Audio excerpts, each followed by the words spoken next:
Salam sigap dan shalom. Renungan kita pada hari ini, Sabtu 6 Maret 2021, berjudul Kita Perlu Belajar Mengucapkan Bahasa Kanaan. Ayat intinya terdapat di dalam Ulangan 32 ayat 2. Mudah-mudahan pengajaranku menitik laksana hujan, perkataanku menetes laksana embun, laksana hujan renai ke atas tunas muda, dan laksana dirus hujan ke atas tumbuh-tumbuhan. Pena Inspirasi menjelaskan siapa saja yang perlu mendaftar di Sekolah Kristus dan apa yang dimaksud dengan judul renungan kita pagi ini, bahwa kita perlu belajar mengucapkan bahasa Kanaan adalah sebagai berikut. Pertama, bahasa Kanaan itu contohnya memupuk budi bahasa yang benar dan menghidupkan sopan santun yang benar.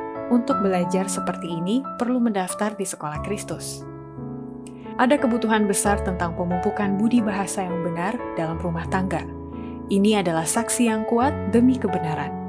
Penghalusan yang benar, kesopanan yang benar, diperoleh hanya dari pengetahuan praktis Injil Kristus.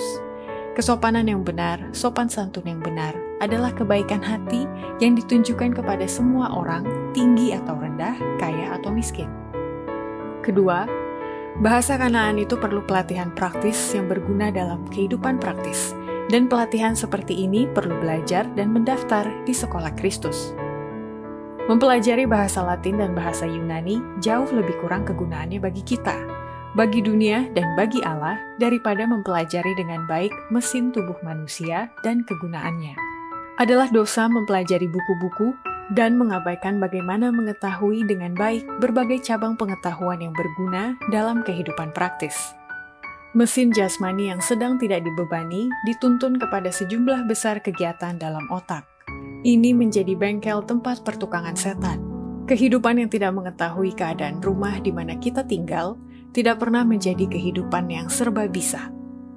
Ketiga, bahasa Kanaan itu menggunakan bahasa yang sederhana dan disesuaikan kepada pikiran kebanyakan orang.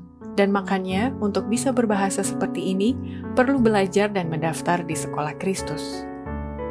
Argumen adalah baik pada tempatnya, tetapi jauh lebih banyak yang bisa diperoleh dengan keterangan sederhana dari firman Allah. Pelajaran-pelajaran Kristus digambarkan begitu jelas sehingga yang kurang pengetahuan pun dapat mengerti dengan mudah. Yesus tidak menggunakan kata-kata yang panjang dan sulit dalam ceramah-ceramah atau pembicaraan-pembicaraannya. Ia menggunakan bahasa yang sederhana, disesuaikan kepada pikiran orang kebanyakan. Ia tidak masuk lebih jauh ke dalam pokok masalah yang dijelaskannya daripada yang mereka mampu mengikutinya. Keempat, bahasa Kanaan itu mudah dimengerti dan tidak menggunakan kata-kata yang mentereng, dan makanya perlu belajar dan mendaftar di Sekolah Kristus.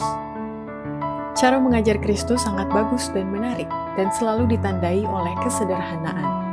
Ia membukakan misteri kerajaan surga melalui penggunaan tokoh dan lambang yang lazim dikenal oleh para pendengarnya. Dan orang-orang biasa mendengarnya dengan sukacita karena mereka bisa mengerti kata-katanya. Ia tidak menggunakan kata-kata yang mentereng, yang untuk mengertinya perlu menggunakan kamus. Demikianlah renungan kita pada hari ini. Kiranya Tuhan memberkati kita semua.